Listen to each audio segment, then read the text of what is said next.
Eu chamo-me Irimia e dedícome a deseñar xogos de mesa en galego dentro do proxecto Grafolinda. Dende que era moi pequeniña sempre me gustou moito xogar os xogos de mesa, e xa daquela, a base de xogar e xogar e xogar, o meu irmán maior e máis eu comezábamos a ter ideas na cabeza e queríamos facer realidade, e soñábamos con ter algún día unha fábrica de xogos de mesa. Por unha banda, porque nos facía moita ilusión que aqueles xogos que facíamos cuns folios, unhas pinturas na casa, tivese un aspecto que tiñan os que había nas tendas, con aqueles peóns, as cartas, os tabuleiros, pero tamén porque víamos que non había boa maneira de facerlle chegar a outros nenos, comezando polos nosos propios amigos, aquelas ideas que a eles non se lles ocurriran e que de outra maneira non ian atopar no mercado. Ademais, éramos conscientes xa daquela dos beneficios que o xogo tiña en nós, na nosa educación, a hora de adquirir novos coñecementos, xestionar información, cálculo mental, resolución de problemas, a nosa mente estaba sempre activa, alerta, dinámica, curiosa. E por outra banda, o xogo tiña tamén unha función máis social, en certo modo, que era a unión entre os xogadores, entre os membros da familia. Nós nunca vimos os nosos pais como unhas persoas autoritarias que están ali afastadas, distantes no seu mundo. Eran persoas as que xogábamos, que pasábamos ben, e sentíamonos cerca deles. E iso é moito de agradecer, tanto por parte de quen está sendo educado, como por parte de quen educa. Entrar no mundo deses nenos e desas nenas, darlle importancia a ese mundo e permitir que eles entren tamén no noso. Os xogos de mesa son unha ferramenta educativa moi completa, porque por unha banda permiten introducir calquera temática que queiramos, e quen di temática di valores ou habilidades ou coñecementos. Por outra banda, son unha ferramenta que non discrimina, nin en función de idade, nin de xénero, nin de procedencia, nin de capacidades. Nun xogo de mesa somos todos iguais, salvo algúns xogos como xogos de preguntas no que sí compre ter os coñecementos previos. E é un tipo de xogo que está moi ben para aprender certas cousas, pero que nós procuramos non facer, porque a nos gusta que sexa o xogo que nos aprenda as cousas no primeiro momento, ir aprendendo sobre a marcha, mentre se vai xogando. Gustaríame agora contarvos unha pequeniña historia que ten moito que ver co feito de que eu me dedico a facer material en galego. Eu son galego falante, sempre o fun e sempre o serei, e tamén os meus fillos. Pero pasou algo nun momento determinado que fixo que algo saltase aquí na miña cabeza e que me fixo ser moito máis consciente da necesidade de que exista material en galego no mercado. Alá por mediados finais dos anos 80, saiu aquela norma que eu teño por primeira, descoñezo se houve outras antes, pero se as houve foron evidentemente fallidas e que seguramente moitos de vós coñecedes, que decía que determinadas asignaturas tiñan que estar impartidas en galego para que a presencia do galego e castelán na escola fosen proporcionais. Eu sei que esa norma non funciona ben, pero foi un paso adiante importante. Ata aquel momento, de maneira oficial e cando menos no ámbito urbano, que foi onde eu me criei, descoñezo como funcionaba no rural, o único que se impartía en galego era a asignatura en lingua galega. E esa asignatura, lingua galega, desgraciadamente, pode ser impartida en castelán. Eu recibín clase de galego durante un ano inteiro en castelán. Evidentemente non teño para min ter recibido clase de galego aquel ano, pero sí que aparece no meu expediente e no de todos os meus compañeros castelán falantes. Pero o máis grave é que figura tamén no currículo profesional daquel mestre que con absoluta impunidade non dixo unha palabra de galego en todo o curso. Nós levábamos moito tempo escritando decir na casa que algún día teríamos libros de texto en galego. E ademais decían os meus pais con tono de promesa, como dicindo, eu vou facer todo o que poida para que ti algún día poidas estudar en galego. E a min aquela promesa resultábame moi difícil de creer. Porque eu non vía que na escola houvese ningún interese, nin por parte do profesorado, nin por parte do alumnado, para deixar un pouquiño de tempo para o galego, sacarlle un pouquiño de tempo ao castelán e meter algún conto, algunha conversa, algún momento en galego. Pero un día, un maravilloso día do mes de agosto, en plenas vacacións de verán, o meu pai chegou a casa con as bolsas cheas de libros, dicindo que tiñamos sorpresa para nós. E meu irmán máis eu fomos correndo xunto dele a ver que era o que guardaba naquelas bolsas. E cando as abrimos, vimos que efectivamente, ali no medio, había libros de texto en galego.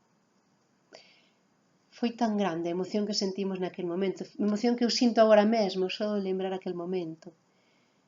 Tan grande a ilusión coa que íamos camiñando para a escola o primeiro día de clase con aqueles tesouros metidiños na mochila. Tanto o orgullo co que eu collín os libros e se sei caer ruidosamente en riba da miña mesa. A mí sempre me gustou pasar desapercibida, pero aquel día quería ser o centro de atención. Quería que os meus compañeros visen aquela cousa tan especial que tiña riba da mesa. Estou segura de que a moitos deles daba exactamente igual o idioma no que estivesen os libros, e é probable que algúns deles ni sequera se deran conta de que os seus propios libros tamén estaban en galego. Pero para min era un momento verdadeiramente importante. Porque eu nunca na vida tivera material en galego na aula, nunca tivera material no meu idioma na aula. Foi tan bonito imaginar aquel ano que estaba por comezar e que por forza tiña que ser maravilloso, aquel material en galego na aula, tan bonito, tan intenso e tan inmenso aquel sentimento. Como inmensa tamén a decepción cando entrou o director na aula e dixo: estes libros desta editorial non valen. E hai que cambiálos por estes outros desta outra editorial, que ademais de ser a editorial na que traballaba a súa muller, segundo decían, casualmente, aquela editorial en concreto aínda non editaba en galego. Eu sentín tanta rabia naquele momento, pero tanta, vendo como aquel home por un capricho puramente persoal en un instante estaba negándonos un dereito que non só sabíamos que tiñamos, sino que ademais debecíamos por facer uso del e levábamos moitos anos esperando ese momento. Que decidimos, o meu outro compañeiro galego falante máis eu, se poñérmonos realmente de acordo. Foi algo que saiu de nós, de dentro, da alma. Decidimos que nunca máis na vida íamos volver a empregar o castelán na escola. E esa decisión supíxonos moitos problemas. Porque no mesmo ano no que recibimos a clase de galego en castelán, houve uns mestres que decidiron que non nos ian corrixir os exames, porque consideraban que era unha falta de respeto que nos traducísemos a galego aquela pregunta que eles tan solemnemente acababan de dictar en castelán. Unha falta de respeto nosa, cara a eles, por querer usar o noso idioma. Foi un ano moi duro, moito máis do que eu pude expresar con palabras neste momento. Tiñamos uns 11 ou 12 anos. A nivel académico, evidentemente, foi un desastre, porque xa non é que non corrixísemos exames, é que nós non existíamos. Non falaban con nós, non nos corrixían exercicios, non respondían as nosas preguntas, só se dirixían para nós para berrarnos, eso sí.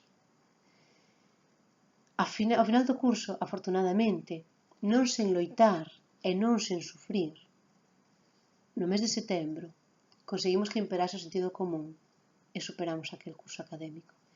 Pero o peor de todo foi a nivel persoal. Aquela rabia, a angustia, a impotencia, o medo, día tras día, hora tras hora, por parte del e por parte dela, os berros, os insultos, os castigos, sempre por parte do profesorado, nunca por parte do alumnado.